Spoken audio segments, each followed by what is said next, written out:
আজকের ভিডিওতে সকলকে স্বাগত জানাচ্ছি। আমাদের এই ভিডিওটিতে এসএসসি হিসাব বিজ্ঞান দ্বিতীয় পত্রের পঞ্চম অধ্যায় যৌথ মূলধনী কোম্পানির আর্থিক বিবরণী এই অধ্যায় হতে ঢাকা বোর্ড 2019 সালে আসা একটি অঙ্ক সমাধান করা হয়েছে। আমাদের এর আগের আরও একাধিক ভিডিওতে এসএসসি হিসাব বিজ্ঞান দ্বিতীয় পত্রের যৌথ মূলধনী কোম্পানির মূলধন ও উৎপাদন ব্যয় হিসাব এই দুইটি অধ্যায় হতে আরও বিভিন্ন অঙ্কসমূহ সমাধান করা হয়েছে। আমাদের বিবি ই লার্নিং এই চ্যানেলের প্লেলিস্টে হিসাব বিজ্ঞান দ্বিতীয় পত্র এই প্লেলিস্টে আমাদের এই অঙ্কসমূহের সমাধান রয়েছে। তার পাশাপাশি এই ভিডিওর নিচে ডেসক্রিপশন বক্সে এসএসসি হিসাব বিজ্ঞান দ্বিতীয় পত্রের বিভিন্ন অধ্যায়ে সমাধানকৃত আগের ভিডিও লিঙ্কগুলো দেওয়া থাকবে, আমরা সেখান থেকে অঙ্কগুলো দেখে নিতে পারবো। তাহলে আজকে আমরা যৌথ মূলধনী কোম্পানির আর্থিক বিবরণী এই অধ্যায় হতে ঢাকা বোর্ড 2019 সালে আসা অঙ্কটি সমাধান করব। প্রথমে প্রশ্নটি পড়ে নিব। গোমতী লিমিটেড এর রেওয়া মিল নিম্নে দেওয়া হলো। গোমতী লিমিটেড এর রেওয়া মিল 31 ডিসেম্বর 2018 ইংরেজি তারিখে হিসাবের নাম ডেবিট টাকা, ক্রেডিট টাকা। এখানে মূলধন দেখা যাচ্ছে নগদ, এরপর হচ্ছে প্রাপ্য হিসাব ও প্রদেয় হিসাব রয়েছে, মজুত পণ্য রয়েছে, যন্ত্রপাতি এবং এটা হচ্ছে নেট, 10% ঋণপত্র, সাধারণ সঞ্চিত তহবিল, সংরক্ষিত আয় এবং এটি হচ্ছে 1/1/18, বিক্রয় ফেরত এবং বিক্রয়, প্রদত্ত বাচ্চা, বিক্রয় পণ্যের ব্যয়, বীমা সালামি 15 মাস, শিক্ষানবিশ সালামি 2 বছর, বেতন খরচ, সাধারণ খরচ রয়েছে।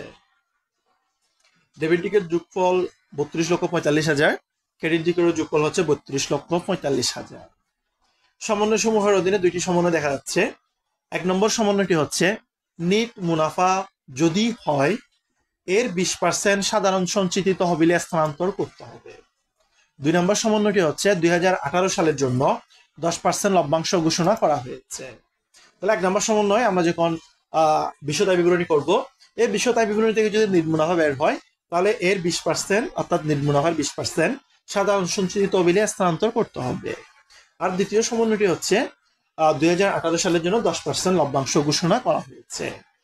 এরপরে ক, ক, গ তিনটি কাজ রয়েছে।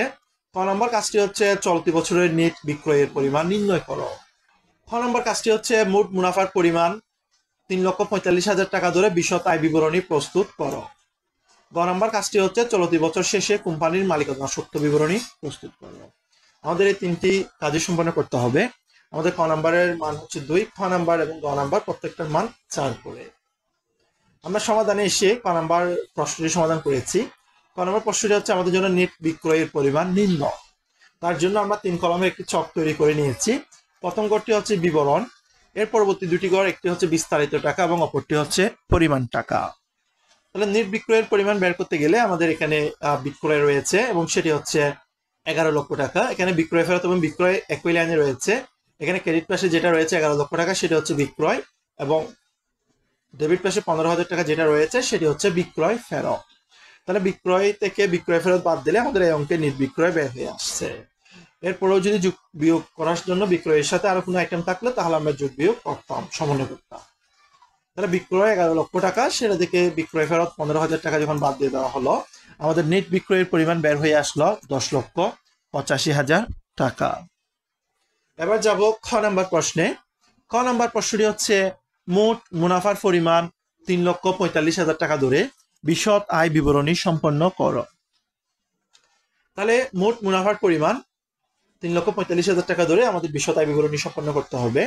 তার জন্য আমরা গোমতী লিমিটেডের বিশদ আয় বিবরণী 2018 সালের 31 ডিসেম্বর সমাপ্ত বছরের জন্য এই শিরোনামে একটি চক তৈরি করে নিয়েছি। এক্ষেত্রে আমরা একটা বিবরণের ঘর এবং 3টি টাকার ঘর নিয়েছি। আমাদের মোট মুনাফা 3,45,000 টাকা ধরতে বলছে, প্রশ্নের খ নাম্বারে উল্লেখ আছে। আমরা খ নাম্বারে যে 3,45,000 টাকা মুনাফা মোট মুনাফা ধরে অঙ্ক শুরু করতে বলছে সেটা দিয়ে আমরা শুরু করলাম। তাহলে মোট মুনাফার পরিমাণ হবে 3,45,000 টাকা। সেখান থেকে আমাদের পরিচালন ব্যয়সমূহ বাদ দিতে হবে। তাহলে বাদ পরিচালন ব্যয়সমূহ। তাহলে আমাদের যে মূল রেমিলটি রয়েছে আমরা সেই রেমিলে দেখে নিব আমাদের কি কি পরিচালন ব্যয় রয়েছে।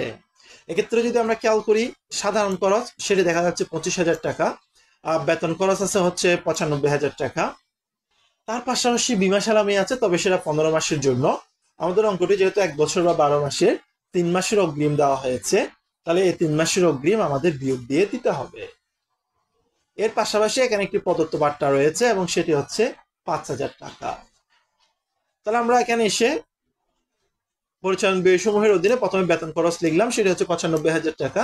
এরপরে সাধারণ খরচ রয়েছে, সেটি হচ্ছে ২৫,০০০ টাকা।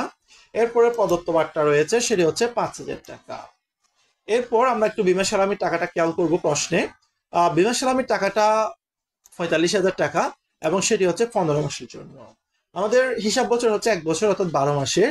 তো ১৫ মাসের জন্য যদি ৪৫,০০০ টাকা দেওয়া হয়, ১ বছরের জন্য আমাদের টাকার পরিমাণ হয় হচ্ছে ৪৫,০০০কে ১৫ দিয়ে ভাগ করলে ৩,০০০ টাকা। তাহলে এক্ষেত্রে যেহেতু ১৫ মাসের জন্য টাকা দেওয়া হয়েছে, আমাদের হিসাব বছর হচ্ছে ১২ মাসের জন্য, তাই ৩ মাসের টাকা অগ্রিম হয়, আমাদের এই অগ্রিমটা বিয়োগ করে দিতে হবে। তাহলে ১ মাসের জন্য যদি ৩,০০০ টাকা হয়, ৩ মাসের জন্য অগ্রিম হবে ৯,০০০ টাকা।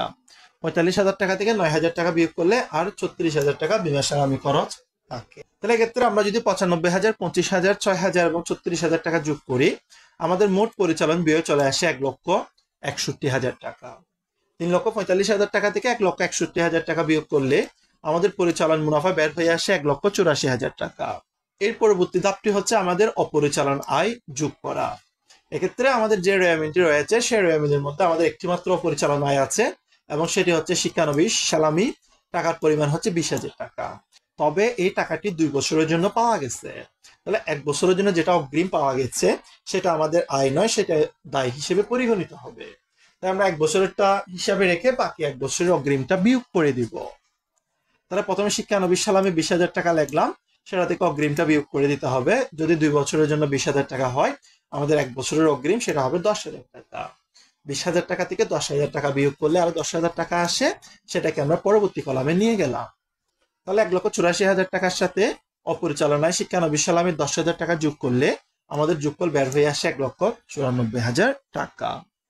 এরপরে এটা থেকে অপরিচালন ব্যয়সমূহ বাদ দিতে হবে। আমাদের প্রশ্নের এমনি সরাসরি কোনো পরিচালন ব্যয় নাই, তবে একটা ১০% ঋণপত্র আছে। এক্ষেত্রে ১০% ঋণপত্র, পাশে তারিখ আছে ১/৪/১৮, অর্থাৎ এপ্রিলের ১ তারিখ ২০১৮ সালে। আমরা বিশদায় বিবরণী প্রস্তুত করতেছি ৩১ ডিসেম্বর ২০১৮ ইংরেজি তারিখে। সেই হিসেবে এপ্রিলের ১ তারিখ থেকে ডিসেম্বর ৩১ তারিখ পর্যন্ত আমাদের উপর ৯ মাসের সুদ বকেয়া হয়েছে। তাহলে ঋণপত্রের মূল্য হচ্ছে ২ লক্ষ টাকা, সেটার উপর যদি ১০% সুদ বের করা হয় ২০,০০০ টাকা আসবে। এই ২০,০০০ টাকাকে ১২ দিয়ে ভাগ করে ৯ দিয়ে গুণ করলে ৯ মাসের সুদ বের হয়ে আসবে।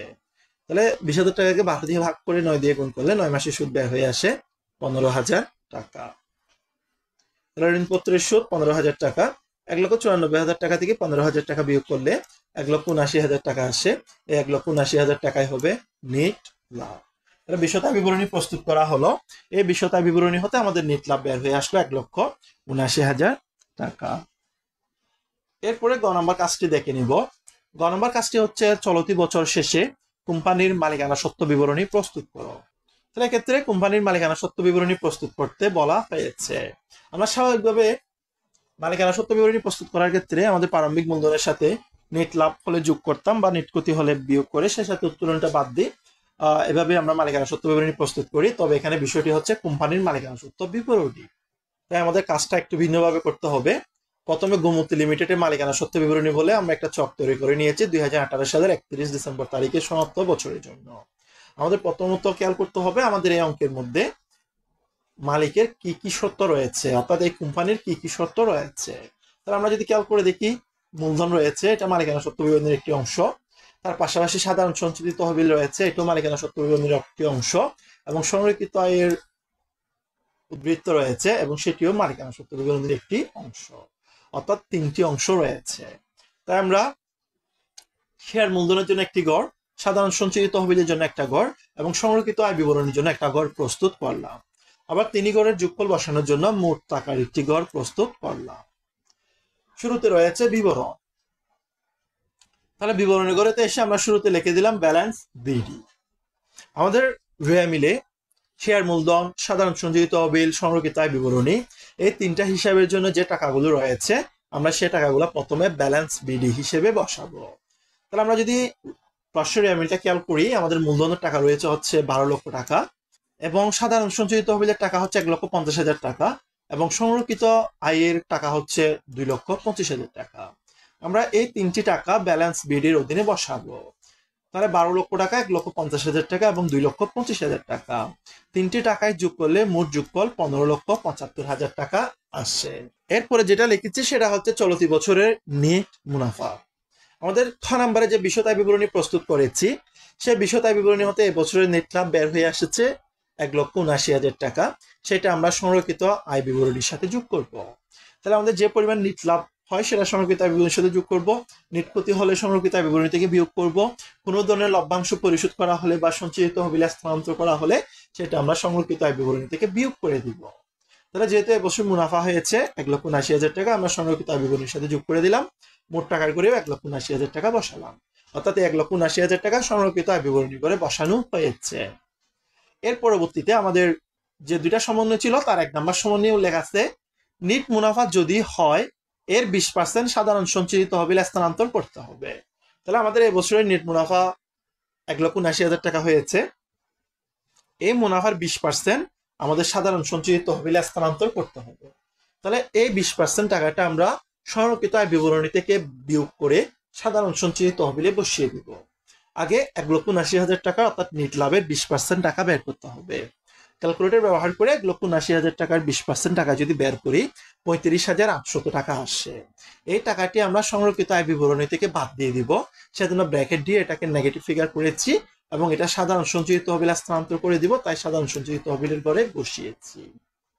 এর পরবর্তী আমাদের 2 নম্বর সমন্বিত রয়েছে, সেটি হচ্ছে 2018 সালের জন্য 10% লভ্যাংশ ঘোষণা করা হয়েছে। তাহলে এই বছরের 10% লভ্যাংশ ঘোষণা করা হয়েছে, সেটা হচ্ছে শেয়ার মূলধনের উপর।